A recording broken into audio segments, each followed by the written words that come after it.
Hi guys, welcome back to our channel. അപ്പോൾ ഇന്നത്തെ video നിങ്ങൾ തംബ്നെയിലിൽ കണ്ടതുപോലെ തന്നെ എൻ്റെ ജേർണിനെ പറ്റിയിട്ടാണ്. So let's get started.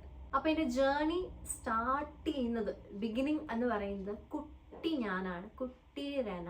അപ്പം 4ാം ക്ലാസ്സിലെ റെനയിൽ നമുക്ക് സ്റ്റാർട്ട് ചെയ്യാം. അപ്പോൾ എൻ്റെ അടുത്ത് 4ാം ക്ലാസ്സിൽ വെച്ചാണ് ഒരാൾ സീരിയസ് ആയിട്ട് നിന്നുകൊണ്ട് പേരും എന്താവണം എന്നും പറയണം എന്ന് ആദ്യമായിട്ട് പറയണം.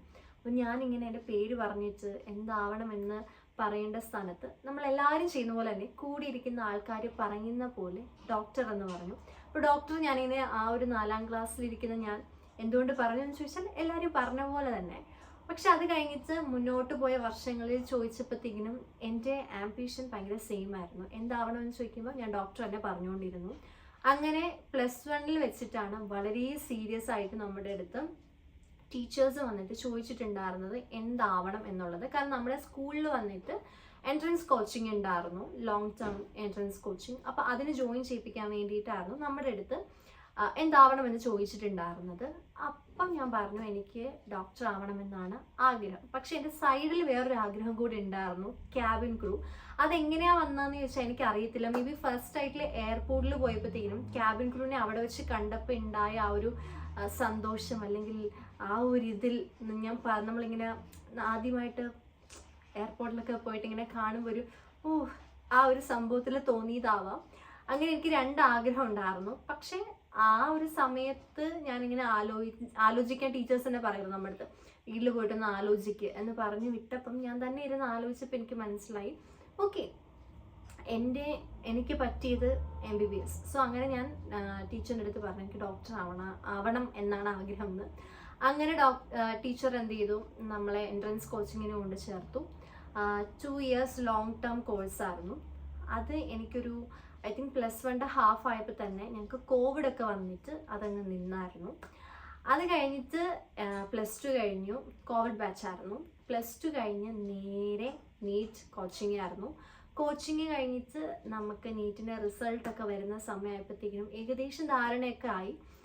നീറ്റിൻ്റെ റിസൾട്ടൊക്കെ വന്നു. അത് കഴിഞ്ഞപ്പോഴത്തേക്കിനും ഓക്കെ, നാട്ടിൽ എന്തായാലും ഇത്രയും പൈസ കൊടുത്ത് പഠിക്കാൻ വേണ്ടിയിട്ട് എൻ്റെ മനസ്സ് അനുവദിക്കുന്നുണ്ടായിരുന്നില്ല. അപ്പോൾ ഞാൻ വിചാരിച്ചു ഓക്കെ എബ്രോഡ് MBBS. അങ്ങനെയാണ് ഞാൻ എബ്രോഡ് MBBS എന്ന് പറയുന്ന ആശയം എൻ്റെ തലയിലോട്ട് കൊണ്ടുവരുന്നത്. അത് കഴിഞ്ഞിട്ട് ഇങ്ങനെ ഇരുന്ന വന്നെങ്കിലും അത്ര ഒരു സീരിയസ് ആയിട്ട് അതിനെ എടുത്തിട്ടുണ്ടായിരുന്നില്ല. മേ ബി റിപ്പീറ്റ് നോക്കാം എന്നൊക്കെ പറഞ്ഞിട്ട് അങ്ങനെ ഞാൻ ഒരു റിപ്പീറ്റിനൊക്കെ പോയാലോ എന്നൊക്കെ ചിന്തിച്ചുകൊണ്ടിരുന്നപ്പോഴത്തേക്കിനും എൻ്റെ നെയ്ബേഴ്സിൽ കുറച്ച് പേരൊക്കെ ഇങ്ങനെ റിപ്പീറ്റ് അല്ലെങ്കിൽ എൻട്രൻസ് ഒക്കെ ചെയ്യുന്നവരുണ്ടായിരുന്നു. അപ്പോൾ അവരെൻ്റെ അടുത്ത് പറഞ്ഞു മോളെ റിപ്പീറ്റിനേക്കാൾ ബെറ്റർ നീ എബ്രോഡ് നോക്ക്, അല്ലെങ്കിൽ വേറെ ഏതെങ്കിലും കോഴ്സ് നോക്കുമെന്ന് പറഞ്ഞപ്പോഴത്തേക്കിനും ഞാൻ ഇങ്ങനെ ഇരുന്ന് ചിന്തിച്ചപ്പോൾ വിചാരിച്ചു ഓക്കെ എബ്രോഡ് എങ്കിൽ എബ്രോഡ്. അങ്ങനെ ഇരിക്കുന്ന സമയത്താണ് ഞാൻ എൻ്റെ ഒരു സീനിയറിൻ്റെ ഇൻസ്റ്റഗ്രാം സ്റ്റോറി കാണുന്നതും ആൾക്ക് മെസ്സേജ് അയക്കുന്നതും അങ്ങനെ ആൾ കോണ്ടാക്ട് ചെയ്ത് പോയ ഒരു ഏജൻസിയുടെ നമ്പർ എനിക്ക് കിട്ടുന്നതും. അങ്ങനെ ഞാൻ ആ ഏജൻസീനെ കോണ്ടാക്ട് ചെയ്തിട്ട് ഡീറ്റെയിൽസും കാര്യങ്ങളും എല്ലാം എടുത്തു. പിന്നെ നമുക്ക് മാർക്ക് ഷീറ്റ്സ് ഒക്കെ അയച്ചു കൊടുക്കണം, 10ൻ്റെയും +2ൻ്റെയും പാസ്പോർട്ട് എല്ലാം കഴിഞ്ഞ് വിസ കിട്ടി. അങ്ങനെ ഫൈനലി ഞാൻ റഷ്യയിലോട്ട് പോവാണ്. അതുവരെയും എനിക്കൊന്നും പ്രോസസ്സായിട്ടില്ല. ഞാൻ പഠിക്കാൻ പോകുന്നത് ഇത്രയും വലിയൊരു കോഴ്സാണ്, അതും ഞാൻ നാട്ടിലല്ല, എല്ലാവരെയും വിട്ട് വേറൊരു രാജ്യത്ത് പോവാണ്. ഇതൊന്നും എൻ്റെ ബ്രെയിനിൽ പ്രോസസ്സ് ആവുന്നുണ്ടായിരുന്നില്ല. ഞാനിങ്ങനെ ഓക്കെ ആ ഒരു എക്സൈറ്റ്മെൻറ്റിൽ ഇങ്ങനെ മറന്ന് ഇരിക്കുമായിരുന്നു. ഫ്ലൈറ്റിൽ പോകേണ്ട ദിവസമായി, നമുക്ക് പോകേണ്ട ദിവസമായി അന്നും ഞാനിങ്ങനെ കൂൾ. ഫ്ലൈറ്റിൻ്റെ ഡേ ആയി, അന്നും ഞാൻ കൂൾ. കരച്ചിൽ, വിഷമം അങ്ങനെയൊന്നും ഉണ്ടായിരുന്നില്ല. ചെറിയൊരു സങ്കടം എയർപോർട്ടിൽ വെച്ച് ബായ് പറഞ്ഞപ്പോഴത്തേനുണ്ടായി. ബട്ട് സ്റ്റിൽ ഞാൻ എന്തോ 1 ഡേ ട്രിപ്പ് പോലെയാണ് ബാഗും പാക്ക് ചെയ്ത് പോയത്. അങ്ങനെ ഫൈനലി റഷ്യയിൽ എത്തുന്ന ആ ഒരു ഇതെന്ന് പറഞ്ഞാൽ കുറച്ച് സ്ട്രഗിൾ ആയിരുന്നു. നമ്മുടെ ഫ്ലൈറ്റ് വന്നിട്ട് കൊച്ചിയിൽ നിന്ന് ദുബായിലോട്ടുള്ളത് കണക്ഷൻ ഫ്ലൈറ്റാണ്. അത് ഡിലേ ആയപ്പോഴത്തേക്കിനും നമ്മൾ ദുബായിൽ ലാൻഡ് ചെയ്തപ്പം ഞങ്ങൾക്ക് റഷ്യയിലോട്ട് വരേണ്ട ഫ്ലൈറ്റ് ഇതാ പോയി കഴിഞ്ഞിരുന്നു. സോ അത് ഫ്ലൈറ്റിൻ്റെ പ്രശ്നമായതുകൊണ്ട് തന്നെ നമുക്ക് അവർ വേറൊരു ഫ്ലൈറ്റ് അറേഞ്ച് ചെയ്ത് തന്നു. അങ്ങനെ നമ്മൾ ഫൈനലി റഷ്യയിലെത്തി. ആ അറേഞ്ച് ചെയ്യുന്നതിൻ്റെ ഇടയ്ക്കുള്ള മൊമെൻറ്റ്സ് എന്ന് പറയുമ്പോഴത്തേക്കിനും ഒരു വല്ലാത്തൊരു ഇതായിരുന്നു. കാരണം നമ്മൾ അവിടെ പോയി പറയുമ്പോഴത്തേനും അവർ പറയുന്നു ഇല്ല നിങ്ങളുടെ തന്നെ പ്രശ്നമാണ്, നിങ്ങൾ എന്താ ലേറ്റ് ആയത്, നിങ്ങൾ ഫ്ലൈറ്റിൽ നിന്ന് ഇറങ്ങാൻ ലേറ്റ് ആയിട്ടാണ്, അതാണ് ഇതാണെന്നൊക്കെ പറയുന്നു. നമ്മൾ ടൈം കാണിക്കുമ്പോഴത്തേനും അവർ പറയുന്നു ഈ സമയത്ത് നിങ്ങൾ വരാൻ പറ്റുമായിരുന്നല്ലോ എന്നൊക്കെ. പക്ഷെ അത് കഴിഞ്ഞിട്ട് നമ്മൾ ഫ്ലൈ ദുബായിയുടെ മെയിൻ ഓഫീസിൽ ചെന്ന് സംസാരിച്ചപ്പോഴത്തേക്കിനും അവർ ഹെൽപ്പ് ലൈനിൽ പോയി സംസാരിച്ചപ്പോഴത്തേനും അവർ പറഞ്ഞു ഓക്കെ ശരിയാണ്, ഈ ഫ്ലൈറ്റ് നേരത്തെ എടുത്തിട്ടുണ്ടായിരുന്നു, ഓൾറെഡി നമ്മുടെ ഫ്ലൈറ്റ് ഡിലേ ആയി, നമുക്ക് ദുബായിൽ നിന്ന് റഷ്യയിലോട്ടുള്ള ഫ്ലൈറ്റ് എത്തിയമായിരുന്നു. അപ്പം മൊത്തത്തിൽ പ്രശ്നമായിരുന്നു. അങ്ങനെ ഫൈനലി നമ്മൾ റഷ്യയിലെത്തി. അപ്പം നമ്മൾ ഡയറക്റ്റ് നമ്മുടെ സ്റ്റവ്രോപോളിലോട്ടല്ല നമ്മൾ വന്നിട്ടുണ്ട്, നമ്മൾ മോസ്കോയിലോട്ടായിരുന്നു. അവിടുന്ന് എഗെയിൻ കണക്ഷൻ ഉണ്ടായിരുന്നു ടു സ്റ്റവ്രോപോൾ. അത് ഈ ഒരു ഫ്ലൈറ്റ് ഡിലേ ആയതുകൊണ്ടാണ്. അപ്പം ആ ഫ്ലൈറ്റ് ബുക്ക് ചെയ്യുക, പിന്നെ മോസ്കോയിൽ നമുക്ക് ചെന്നിട്ട് ഒരു ഹോൾ ഡേ ഉണ്ട്. അപ്പോൾ ഇവിടുന്ന് ഒരു സീനിയർ നമുക്ക് വേണ്ടിയിട്ട് വന്നു. എന്നിട്ട് മോസ്കോയിൽ നമ്മുടെ കൂടെ ഉണ്ടായിരുന്നു. അത് കഴിഞ്ഞിട്ട് നമ്മളെയും കൂട്ടിയാണ് ഇങ്ങോട്ട് വന്നിട്ടുണ്ടായിരുന്നത്. അപ്പം ഇതൊക്കെ ഒരു ലോങ് പ്രോസസ്സായിരുന്നു. നമ്മൾ ഒരു 2 ദിവസം കൊണ്ട് ഇവിടെ വരേണ്ടതിന് പകരം 3-4 ദിവസം എടുത്തിട്ടായിരുന്നു ഞാനും എൻ്റെ ഒരു ഫ്രണ്ടും ഉണ്ടായിരുന്നു, നമ്മൾ രണ്ടുപേരും ഇവിടെ വന്നിട്ടുണ്ടായിരുന്നു. അപ്പം ആ ഒരു ജേർണി തന്നെ കുറച്ചൊരു അയ്യോ ഇതെന്താ ഇങ്ങനെ തുടക്കം തന്നെ ഇങ്ങനെ എന്ന് പറഞ്ഞ സംഭവം ഉണ്ടായിരുന്നു. ബട്ട് സ്റ്റിൽ ഇങ്ങോട്ടേക്ക് വരുന്നതിൻ്റെ എക്സൈറ്റ്മെൻറ്റിലായിരുന്നു. ഇവിടെ വന്ന് കയറിയ ദിവസം തന്നെ സ്നോഫോളായിരുന്നു. സോ ഇങ്ങനെ സ്നോഫോളിൽ മറന്നിരുന്ന് നേരെ ഹോസ്റ്റലിൽ പടി ചവിട്ടിയപ്പോഴാണ് ഞാൻ എൻ്റെ റിയാലിറ്റി ഹിറ്റിംഗ് മൊമെൻറ്റ് എന്നൊക്കെ പറയുന്ന ഒരു മൊമെൻറ്റിലോട്ട് എത്തുന്നതും ഞാൻ ഒരു കാര്യം റിയലൈസ് ചെയ്യുന്നതും ഞാനിപ്പം എൻ്റെ വീടിനടുത്തോ അല്ലെങ്കിൽ എൻ്റെ രാജ്യത്തോ ഓടിച്ചെല്ലാൻ പറ്റുന്ന, എൻ്റെ വീട്ടിലോട്ട് ഓടിച്ചെല്ലാൻ പറ്റുന്ന സ്ഥലത്തോ അല്ല എന്ന് പറയുന്ന ഒരു കാര്യം ഞാൻ റിയലൈസ് ചെയ്യുന്നത്. ആ റിയലൈസ് ചെയ്ത മൊമെന്റ് ഭയങ്കര രസമായിരുന്നു. ഭയങ്കര കരച്ചിലും വീഴ്ചിലും നെഞ്ചത്തടിയും ബഹളവും. എന്നിട്ട് വേറൊരു സീനിയറിന്റെ റൂമിൽ പോയിട്ട് വൈഫൈ കണക്ട് ചെയ്തിട്ട് വീട്ടിൽ വിളിച്ച് മുട്ടാൻ കരച്ചിലായിരുന്നു.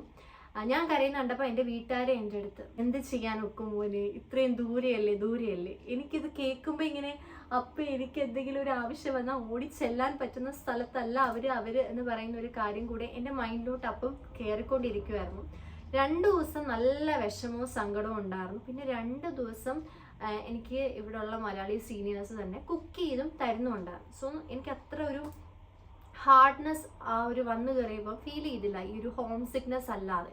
അത് ഇങ്ങനെ 2 ദിവസം കഴിഞ്ഞപ്പോഴത്തേക്കിനുമാണ് എനിക്കൊരു കാര്യം മനസ്സിലായത്. നമ്മൾ തനിയെ കുക്ക് ചെയ്ത് ഫുഡ് കഴിക്കണം, അതുപോലെ എല്ലാം നമ്മൾ തന്നെ ചെയ്യണം. കുക്കിംഗ് ആയിക്കോട്ടെ, വാഷിംഗ് ആയിക്കോട്ടെ, നമ്മൾ സ്വന്തമായിട്ട് വേണം പൈസ എല്ലാം കൈകാര്യം ചെയ്യാൻ വേണ്ടിയിട്ട്. മൊത്തത്തിൽ നമ്മൾ തന്നെ താമസിക്കുക, എല്ലാം നമ്മൾ തന്നെ ചെയ്യണം. ഇത്രയും നാളും എനിക്ക് അമ്മയും ഡാഡിയും ഒക്കെ ചെയ്തു തന്നുകൊണ്ടിരുന്ന കാര്യം ഇനി തൊട്ട് ഞാൻ ഒറ്റയ്ക്ക് എന്ന് പറയുന്ന സംഭവം എനിക്ക് മൈൻഡിലോട്ട് വന്നപ്പോൾ തന്നെ അന്നും എനിക്കൊരു ഭയങ്കര ഒരു കരച്ചിൽ ഡേ ആയിരുന്നു. ഒരു ഭയങ്കര സങ്കടം, പൊട്ടിക്കരയുക എന്നതിനപ്പുറം നമുക്ക് ഹൃദയത്തിനുള്ളിൽ ഇങ്ങനെ നമ്മുടെ ഈ നെഞ്ചിങ്ങനെ പറഞ്ഞു പോകുന്നൊരു വേദനയില്ലേ, പറിച്ചുകൊണ്ട് ആരോ പോകുന്ന പോലത്തെ ഒക്കെ ഒരു ഫീലായിരുന്നു. അത് കഴിഞ്ഞിട്ട് ഞാൻ ഫസ്റ്റായിട്ട് കുക്ക് ചെയ്ത് എനിക്ക് ഇപ്പോഴും ഓർമ്മയുണ്ട്. ഞാൻ ഒറ്റ മോളാണ്, സിംഗിൾ ചൈൽഡാണ്. അതുകൊണ്ട് തന്നെ എൻ്റെ വീട്ടിൽ ഞാനിങ്ങനെ പാല്, തേന്, കരള്, ഉള്ളം കയ്യിൽ എന്നെ ഇങ്ങനെ കൊണ്ട് നടക്കുന്ന ആളാണ്. എന്തൊരാവശ്യം ഉണ്ടെങ്കിലും എനിക്ക് എൻ്റെ അമ്മയും ഡാഡിയും ചെയ്തു തരും. അതിപ്പോൾ കുക്കിംഗ് ആയിക്കോട്ടെ, എന്തും ആയിക്കോട്ടെ. ആകെപ്പാടെ എൻ്റെ അമ്മ സ്ട്രിക്ട്ലി എന്നെ കൊണ്ട് ചെയ്യിപ്പിച്ചുകൊണ്ടിരുന്നത് വാഷിംഗ് ആയിരുന്നു, ക്ലോത്ത്സ്. എൻ്റെ തുണികൾ ഞാൻ തന്നെ കഴുകുക എന്ന് പറയുന്ന സംഭവം. അതിനപ്പുറം ഒന്നും ഞാൻ ചെയ്തിട്ടില്ല. എനിക്ക് കഞ്ഞി വെക്കാൻ പോലും അറിയത്തില്ലായിരുന്നു. എങ്ങനെ ചോറ് വെക്കണം എന്ന് ഞാൻ യൂട്യൂബിൽ തപ്പുന്നു, അവിടെ തപ്പുന്നു, ഇവിടെ തപ്പുന്നു, സീനിയേഴ്സിനോട് ചോദിക്കുന്നു. അവർ വെക്കുന്ന രീതിയിൽ എനിക്ക് സ്വയം വെക്കാൻ വേണ്ടിയിട്ട് അങ്ങോട്ടൊരു ഇതാവുന്നില്ല. അപ്പോൾ ഞാൻ വീട്ടിൽ വിളിച്ചു ചോദിച്ചപ്പോൾ അമ്മ പറഞ്ഞു ഇങ്ങനെ ചെയ്യാൻ. പക്ഷെ അമ്മ പറഞ്ഞതിനേക്കാളും വേറൊരു രീതിയിൽ ഞാൻ അങ്ങോട്ട് വെച്ചു. കാരണം നാട്ടിലത്തെ അരി ആയിരുന്നില്ല ഇവിടുത്തെ. സോ വേവ് ഡിഫറൻറ്റ് ആയതുകൊണ്ട് തന്നെ അടിപൊളിയായിട്ട് ഫ്ലോപ്പായിട്ട് ഈ ചോറ് നല്ല പായസം എന്തോ പോലെ ആയിട്ട് കുക്കറിലെല്ലാം ഒട്ടിപ്പിടിച്ചിട്ട് ഈ ഒരുമാതിരി ഇരുന്നിട്ട് ഞാൻ ഇങ്ങനെ ഡസ്റ്റ്ബിനിലോട് കുക്കർ ഇങ്ങനെ തിരിച്ചു പിടിച്ചിട്ടും പോകുന്നുണ്ടായിരുന്നില്ല. ഇങ്ങനെ ചെയ്തിട്ട് പിന്നെ ഞാൻ 2-3 ദിവസം കുക്കറിനകത്ത് വെള്ളം ഒഴിച്ചിട്ടിട്ടാണ് ആ കുക്കറൊന്ന് ശരിയായി കിട്ടിയത്. അയ്യോ അത് വല്ലാത്തൊരു സംഭവമായിരുന്നു. കാരണം അന്നത്തെ ദിവസം കഴിക്കാൻ എന്തുണ്ടെന്ന് വെച്ചാൽ ഒന്നുമില്ല. എൻ്റെ കയ്യിൽ ഉണ്ടായിരുന്ന കുക്കർ വെച്ചിട്ടാണ് ഈ പണി കാണിച്ചത്. സോ അഡ്ജസ്റ്റ് ചെയ്ത് ചപ്പാത്തിയോ നൂഡിൽസ് എന്താണ് ഞാൻ അന്ന് കഴിച്ചത്. അങ്ങനെ അടിപൊളിയായിരുന്നു. കറികൾ വെക്കാൻ വേണ്ടിയിട്ട് എനിക്കറിയാമായിരുന്നു. ചോറ് ഇതൊന്നും എനിക്കറിയത്തില്ല, ചപ്പാത്തി ഉണ്ടാക്കാനും എനിക്കറിയത്തില്ല. സോ അത് വല്ലാത്തൊരു ഹാർഡ് ടൈമായിരുന്നു. കാരണം ചോറ് വെക്കാൻ തന്നെ ഒരാഴ്ച എടുത്തു പഠിക്കാൻ.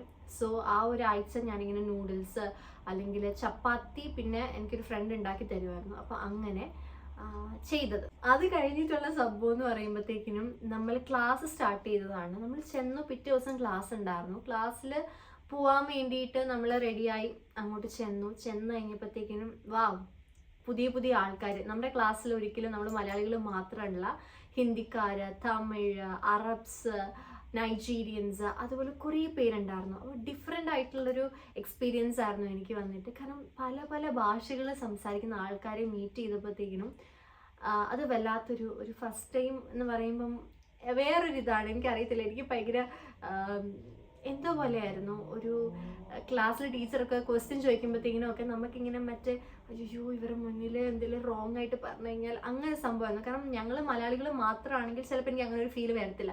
ഇതെല്ലാവരും ഉള്ളതുകൊണ്ട് തന്നെ ഒരു ഹിന്ദിക്കാരെന്നൊക്കെ പറയുമ്പോൾ പൊതുവെ അവിടെ നിന്ന് കമൻറ്റ് അടിക്കും.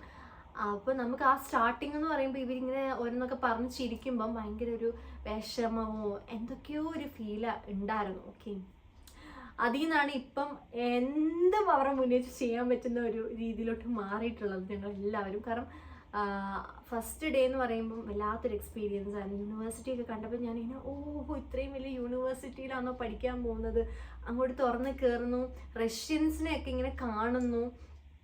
ഈ പുറത്തോട്ട് ഇറങ്ങി നമ്മൾ കാണുന്നതിനേക്കാളും മഞ്ഞാകുമ്പോൾ നമ്മൾ മൂടി പൊതിച്ച് നടക്കുന്നതുകൊണ്ട് യൂണിവേഴ്സിറ്റി വെച്ച് നമ്മൾ ജാക്കറ്റ് ഒക്കെ മാറി കഴിയുമ്പോഴാണ് ഓരോരോ ആൾക്കാരെ കാണുന്നത്. അപ്പോൾ റഷ്യൻസിനൊക്കെ കാണുമ്പോൾ തന്നെ ഞാനിങ്ങനെ പിന്നെ അവർ സംസാരിക്കുന്നത് റഷ്യൻ ആയതുകൊണ്ടും ഞാനിങ്ങനെ എന്തോ ഈ സംസാരിക്കുന്നത് ഇങ്ങനെയൊക്കെ ആയിരുന്നു. പക്ഷെ ക്ലാസ്സിലെ ടീച്ചേഴ്സ് ഇംഗ്ലീഷാണ് സംസാരിക്കുന്നത്.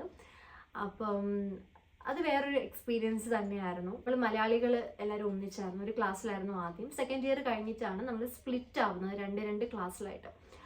അപ്പം ആ ഒരു 2 വർഷം ക്ലാസ് പിന്നെ ഇവരുടെ കൂടെ ആയതുകൊണ്ട് നമ്മളെല്ലാവരും ഒന്നിച്ച്, ഞങ്ങൾ 5 പേരാണ്, നമ്മൾ 5 പേര് ഒന്നിച്ച് ക്ലാസ്സിൽ നടന്നു പോന്നു, തിരിച്ച് വരുന്നു, നമ്മൾ എൻജോയ് ചെയ്യുന്നു, അങ്ങനെയൊക്കെ ഉണ്ടായിരുന്നു. അപ്പോൾ ആദ്യത്തെ ഒരു സ്ട്രഗിളിനപ്പുറം പിന്നെ അങ്ങോട്ട് ഗോ വിത്ത് ദ ഫ്ലോ പോലെയായിരുന്നു. നല്ല രസം ഉണ്ടായിരുന്നു. കുക്കിംഗ് കഴിഞ്ഞിട്ട് പിന്നെ ഫൈനാൻഷ്യലാണ്. പൈസ നമ്മൾ തന്നെ വേണം മാനേജ് ചെയ്യാൻ വേണ്ടിയിട്ട്. നമ്മൾ കൺവേർട്ട് ചെയ്ത് പൈസ എടുക്കുന്നു, പൈസ എടുത്ത് കഴിയുമ്പോൾ നമ്മൾ തന്നെ വേണം ചെയ്യാൻ വേണ്ടിയിട്ട്. ആദ്യത്തെ ഒരു 3 മാസം അടിപൊളിയായിരുന്നു. ഇവിടെ നമ്മൾ ഡയറക്റ്റ് ATM നിന്ന് വിഡ്രോ ചെയ്യുമായിരുന്നു, പൈസ എടുത്തിട്ടുണ്ടായിരുന്നത്. അപ്പം അതൊക്കെ മാനേജ് ചെയ്യുക ഇച്ചിരി ബുദ്ധിമുട്ടായിരുന്നു. നമ്മൾ ഒരു മാസം ഇത്ര പൈസയാണ്, അപ്പോൾ ആ ഒരു പൈസ ഇന്ന കാര്യങ്ങൾക്കൊക്കെ ഉപയോഗിക്കണം, അനാവശ്യമായിട്ട് ചിലവാക്കരുത്. അനാവശ്യമായിട്ട് ചിലവാക്കി കഴിഞ്ഞാൽ എത്ര രൂപ തിരിച്ച് കയ്യിലുണ്ടാവും ഇതൊന്നും അറിയത്തില്ല. കാരണം ഞാൻ ഒറ്റ മോളായതുകൊണ്ട് തന്നെ ഞാൻ ഒന്ന് കടയിൽ പോയിട്ട് ഒരു സാധനം വാങ്ങാട്ടെ, ഒരു സാധനം വാങ്ങിക്കഴിഞ്ഞ് കഴിഞ്ഞാൽ എത്ര രൂപ ആയി തിരിച്ച് എനിക്ക് വാങ്ങാൻ അറിയത്തുണ്ടായിരുന്നില്ല. അപ്പം അതൊക്കെ ഒരു ബുദ്ധിമുട്ടായിരുന്നു. ATM കാർഡ് കിട്ടുന്നത് വരെ. കാർഡ് കിട്ടിക്കഴിഞ്ഞാൽ പിന്നെ സുഖമാണ്, പോയി ടാപ്പ് ചെയ്താൽ മതിയായിരുന്നു. വാർ സ്റ്റാർട്ട് ചെയ്യുന്നത് അത് വല്ലാത്തൊരു കഷ്ടകാലം എന്നൊക്കെ പറയുന്ന സമയമാണ്. കാരണം വാർ എന്ന് പറയുമ്പം ഞാൻ അങ്ങനെ ഒരു കാര്യം എക്സ്പീരിയൻസ് ചെയ്തിട്ടില്ല. അതുകൊണ്ട് തന്നെ എനിക്ക് വാർ നടക്കുന്ന ഒരു രാജ്യത്ത് എന്തൊക്കെയായിരിക്കും സംഭവിക്കാൻ പോകുന്നതെന്നൊന്നും അറിയത്തില്ല. നമുക്ക് ആർക്കും അറിയത്തില്ല. ഓക്കെ, അതാണ് അതിൻ്റെ കറക്റ്റ് ഉത്തരം എന്ന് പറഞ്ഞാൽ നമുക്ക് ആർക്കും അറിയത്തില്ല. നമ്മളെല്ലാവരും ഇങ്ങനെ റഷ്യ യുക്രൈൻ വാർ എന്നൊക്കെ കേട്ടു. വാറെന്ന് കേട്ടപ്പോൾ നമ്മളിങ്ങനെ എന്തിപ്പോൾ നടക്കാൻ പോകുന്നത് എന്നായിരുന്നു. അപ്പോഴാണ് നമ്മുടെ നാട്ടിൽ നിന്ന് നമ്മുടെ ഏജൻസിയിൽ നിന്ന് വിളിച്ചിട്ട് പറയുന്നത് ബാഗൊക്കെ പാക്ക് ചെയ്ത് വെച്ചു, ഭയങ്കര പ്രശ്നങ്ങളാകുവാണെന്നുണ്ടെങ്കിൽ ഇമ്മീഡിയറ്റ് ആയിട്ട് നാട്ടിലോട്ടൊക്കെ പോകേണ്ടി വരും. സോ എസെൻഷ്യൽ ആയിട്ടുള്ള കാര്യങ്ങൾ ഒരു കുഞ്ഞ് ബാഗിനകത്ത് പാക്ക് ചെയ്ത് വേണം, പെട്ടിക്കകത്ത് പാക്ക് ചെയ്ത് വെച്ചേക്കണം എന്ന് പറഞ്ഞു. വാർ സ്റ്റാർട്ട് ചെയ്ത് കഴിഞ്ഞപ്പോഴത്തേനും ഡയറക്റ്റ് ATM നിന്ന് പൈസ വിഡ്രോ ചെയ്യുന്ന രീതി അങ്ങോട്ട് ക്ലോസ് ആയി. നമുക്ക് ക്രിപ്റ്റോ വഴി അങ്ങനെ ഒരുപാട് രീതികളിലൂടെ വേണം പൈസ എടുക്കാൻ വേണ്ടിയിട്ട്. അത് വല്ലാത്തൊരു ഫസ്റ്റ് ഭയങ്കര ബുദ്ധിമുട്ടായിരുന്നു. കാരണം നമ്മൾ ATM പോയി വിഡ്രോ ചെയ്തുകൊണ്ടിരുന്ന സ്ഥാനത്ത് ഇപ്പോൾ നമ്മൾ വേറെ ആൾക്കാരെ ആശ്രയിക്കണം പൈസ എടുക്കാൻ വേണ്ടിയിട്ട്. പിന്നെ ഇവാക്വേഷൻ നല്ല അടിപൊളിയായിരുന്നു. നമ്മൾ ഇടയ്ക്ക് ഹോസ്റ്റലിൽ ഇരിക്കുന്ന സമയത്ത് പറയും പെട്ടെന്ന് ഒരു ജാക്കറ്റ് ഇട്ടുകൊണ്ട് പുറത്തോട്ട് ഇറങ്ങിക്കോണം, ഒരു 4-5 മണിക്കൂർ എഴുതി ഹോസ്റ്റലിൽ കയറാൻ പറ്റത്തില്ല, അവിടെ എന്തോ സെർച്ചിങ് എന്തൊക്കെയാണ് എന്നൊക്കെ സെർച്ചാണെന്ന് പറഞ്ഞ് നമ്മളെ ഇറക്കി വിടുമായിരുന്നു. യൂണിവേഴ്സിറ്റിയിൽ നിന്ന് ഇറക്കി വിട്ടിട്ടുണ്ട്. യൂണിവേഴ്സിറ്റിക്കകത്തുനിന്നാണ്. യൂണിവേഴ്സിറ്റിയിൽ നമ്മൾ ഇരിക്കുന്ന സമയത്ത് പെട്ടെന്ന് ഒരു അലാം അടിക്കുമ്പോൾ നമ്മളത്തെ ടീച്ചേഴ്സ് പറയും പെട്ടെന്ന് ഇറങ്ങുമെന്ന് പറഞ്ഞാൽ ഇമ്മീഡിയറ്റ് ഇവാക്വേഷൻസ് നടന്നിട്ടുണ്ട്. അങ്ങനെ നമുക്ക് യൂണിവേഴ്സിറ്റിയിലായിക്കോട്ടെ ഹോസ്റ്റലിലായിക്കോട്ടെ ഇവാക്വേഷൻ നടക്കും. എവിടെ ഇവാക്വേഷൻ നടന്നാലും അറ്റ് എ ടൈം ആയിരിക്കും നടക്കുന്നത്. ഞങ്ങളുടെ ഹോസ്റ്റലും യൂണിവേഴ്സിറ്റിയിലും സെയിം ടൈമാണ് ഇവാക്വേഷൻ നടക്കുന്നത്. അതുകൊണ്ട് തന്നെ നമ്മൾ ഏതെങ്കിലും കഫേയിലോ അല്ലെങ്കിൽ റെസ്റ്റോറൻറ്റ്സിലോ എവിടെയെങ്കിലും പോയി ഇരിക്കേണ്ടതായിട്ട് വരും. ബിക്കോസ് 4 മണിക്കൂർ സ്നോഫോളിൽ നമുക്ക് പുറത്ത് കുറ്റിയടിച്ച് നിൽക്കുക എന്ന് പറഞ്ഞാൽ പോസിബിൾ ആയിട്ടുള്ള കാര്യമല്ല. ക്ലാസ് ഒക്കെ അപ്പം ക്യാൻസൽ ചെയ്യും. ബിക്കോസ് ഇവാക്വേഷൻ ആയതുകൊണ്ട് തന്നെ മേ ബി ഇപ്പോൾ രാവിലെ ഒരു തവണ നമുക്ക് രാവിലെ I think 11 മണിക്കാന്ന് തോന്നുന്നു ഇവാക്വേഷൻ സ്റ്റാർട്ട് ചെയ്ത് തീർന്നിട്ടുണ്ടായത് 4 മണിക്കാണ്. അപ്പോൾ ഇത്രയും മണിക്കൂറും നമ്മൾ ഒരു കഫേയിൽ പോയി ഇരിക്കുമായിരുന്നു ചെയ്തിട്ടുണ്ടായിരുന്നത്. അങ്ങനെ ഒരുപാട് സമയം നമ്മൾ കഫേയിലൊക്കെ സ്പെൻഡ് ചെയ്തിട്ടുണ്ട് ഇവാക്യുവേഷൻ കാരണം. ഒരു സമയത്ത് ആദ്യമൊന്നും വലിയ ബുദ്ധിമുട്ടുണ്ടായിരുന്നില്ല. പിന്നെയാണ് നമ്മളിങ്ങനെ യുക്രൈനിലുള്ള സ്റ്റുഡൻസിൻ്റെ കാര്യം അറിഞ്ഞപ്പോൾ നമ്മൾ ഭയങ്കരമായിട്ട് പേടിച്ചു പോയായിരുന്നു. നമുക്കും ഇങ്ങനെ വരുവാണ് എന്നുണ്ടെങ്കിൽ നമ്മൾ എന്ത് ചെയ്യും എന്നുള്ളതൊക്കെ. പിന്നെ ആ സമയത്ത് നമ്മുടെ അടുത്ത് പറയും നൈറ്റ് ഫയർ അലാമിൻ്റെ ശബ്ദം ആയിക്കോട്ടെ, എന്തൊരു ശബ്ദം, ഒരു അലാമിൻ്റെ ശബ്ദം ഹോസ്റ്റലിൽ കേട്ട് കഴിഞ്ഞ് കഴിഞ്ഞാൽ താഴോട്ട് ഇറങ്ങി ഓടിക്കോണം, താഴെ ബങ്കറുണ്ട് അതിൽ പോകണം എന്നൊക്കെ നമ്മുടെ അടുത്ത് പറയുമായിരുന്നു. ഇവിടെ ഹോസ്പിറ്റലിന് തന്നെ ഹെലികോപ്റ്റർ ഉണ്ട്. അപ്പോൾ അതൊക്കെ പോകുന്ന സൗണ്ട് കേൾക്കും നമ്മൾ ആദ്യം പേടിക്കുമായിരുന്നു, ഇത് ഡ്രോൺ ആണോ. പിന്നെ നമ്മൾ ഈ നൈറ്റ് ഇങ്ങനെ വിൻഡോയുടെ ഇവിടെ ആയിട്ട് നമ്മൾ ചിലപ്പോൾ വിൻഡോ കേർട്ടനൊക്കെ മാറ്റിയിട്ട് നമ്മൾ 3 പേരും കൂടെ കേർട്ടനൊക്കെ മാറ്റിയിട്ടിട്ട് നമ്മളിങ്ങനെ ഇവിടെ കിടക്കുമായിരുന്നു. അപ്പോൾ ബെഡിൽ ഇങ്ങനെ കടന്നു വെച്ച് ഇങ്ങനെ നോക്കുമ്പോൾ ഇങ്ങനെ ഫ്ലൈറ്റിൻ്റെ ലൈറ്റാണ്, പക്ഷെ നമ്മളിങ്ങനെ അയ്യോ ഡ്രോൺ ആണോ എന്നൊക്കെ പറഞ്ഞ് പേടിച്ചിട്ടുണ്ട്. അത് കഴിഞ്ഞിട്ടാണ് റിയൽ സ്റ്റോറി ബിഗിൻസ് എന്നൊക്കെ പറയുന്നത്. വല്ലാത്തൊരു കഷ്ടമാണ്. എല്ലാ സാധനങ്ങളുടെയും പൈസ ഇൻക്രീസ് ചെയ്യാൻ തുടങ്ങി. പിന്നെ നമുക്ക് ഇൻസ്റ്റഗ്രാം, യൂട്യൂബ് ഇതൊക്കെ വർക്കാവാതായി. ആദ്യം നമുക്ക് ഇൻസ്റ്റഗ്രാം മാത്രമേ വർക്കാവത്തില്ല. ഇൻസ്റ്റഗ്രാം വർക്കാവത്തില്ല. അത് വർക്ക് ചെയ്യണമെങ്കിൽ VPN എന്ന് പറയുന്നൊരു ആപ്പ് വേണം. അപ്പോഴാണ് ഞാൻ ഈ ആപ്പിനെ പറ്റി തന്നെ അറിയുന്നത്. അങ്ങനെ ആപ്പ് ഡൗൺലോഡ് ചെയ്ത് VPN യൂസ് ചെയ്ത് ഇൻസ്റ്റഗ്രാം ഉപയോഗിക്കാൻ വേണ്ടിയിട്ട് തുടങ്ങി. പിന്നെ അതിച്ചിരി ഇങ്ങോട്ട് കഴിഞ്ഞപ്പോഴത്തേക്കിനും നമുക്ക് യൂട്യൂബും ഈ VPN ഉണ്ടെങ്കിൽ മാത്രമേ വർക്കാവത്തുണ്ടായിരുന്നു. അപ്പം സോഷ്യൽ മീഡിയാസ് രണ്ടും ഇതുണ്ടെങ്കിലേ വർക്കാവത്തുള്ളൂ. വലിയ പ്രശ്നമൊന്നും ഉണ്ടായിരുന്നില്ല. പിന്നെ ടെലിഗ്രാമും അങ്ങനെ ആക്കി. അത് കഴിഞ്ഞിട്ട് എന്താ പറ്റിയെന്ന് വെച്ച് കഴിഞ്ഞാൽ വാട്സപ്പ് റീസെൻ്റ് ആയിട്ടാണ് അങ്ങോട്ട് ബാൻ ആക്കിയത്. നമുക്ക് വാട്സപ്പ്, ഇൻസ്റ്റഗ്രാം, യൂട്യൂബ്, ടെലിഗ്രാം ഇത് ഇത്രയും യൂസ് ചെയ്യണം എന്നുണ്ടെങ്കിൽ നമുക്ക് VPN വേണം.